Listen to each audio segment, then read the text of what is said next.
আমরা আমাদের জীবনে সমুদ্রকে অনেক কাছ থেকে দেখেছি আর অল্প বিস্তর পাহাড়ও দেখেছি, কিন্তু কখনো বন বা জঙ্গলকে এতটাও কাছ থেকে দেখিনি। তাই বিয়ের পর দুজনেই সিদ্ধান্ত নিলাম যে প্রথম যখন ঘুরতে যাব কোনো জঙ্গল বা ফরেস্টের কাছাকাছি আমরা গিয়ে স্টে করব। ঠিক যেমন ভাবা তেমন কাজ। রিসেপশনের 3-4 দিন পর ঘর দৌড় গোছানোর পর আমরা ডিসাইড করলাম যে কোথাও একটি ঘুরতে যেতে হবে।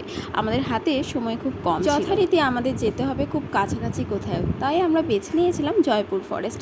রাস্তাটায় দেখেই বুঝতে পারছো যে ফরেস্টের ফিলটা ঠিক কেমন হয়। রাস্তায় যেতে যেতে অসাধারণ লেগেছে। ফরেস্ট ঘুরে দেখার পর আমাদের হাতে অনেকগুলো অপশন ছিল রিসর্টের। আমাদের ইচ্ছা ছিল সোনার বাংলায় গিয়ে আমরা স্টে করব, কিন্তু দুর্ভাগ্যবশত আমরা প্রি বুকিং করে যাইনি। সেখানকার ভিউ অসাধারণ ছিল। তো যথারীতি আমাদেরকে ফিরে আসতে হলো আবার সেই বনলতায় ফিরে এসে আমরা রুম নিলাম দোতলায়, যেখান থেকে ফরেস্টকে খুব ক্লিয়ার দেখা যাবে আর খুব সুন্দর হাওয়া পাওয়া যাবে। এইভাবে আমাদের যেই দিনটা কেটে গিয়েছে। এই ছিল আমাদের ঘুরতে যাওয়ার প্রথম দিনের গল্প। কেমন লাগলো কমেন্ট করে জানাতে কিন্তু একদম ভুলো না। দেখা হচ্ছে আবার পরের কোনো ভিডিওতে।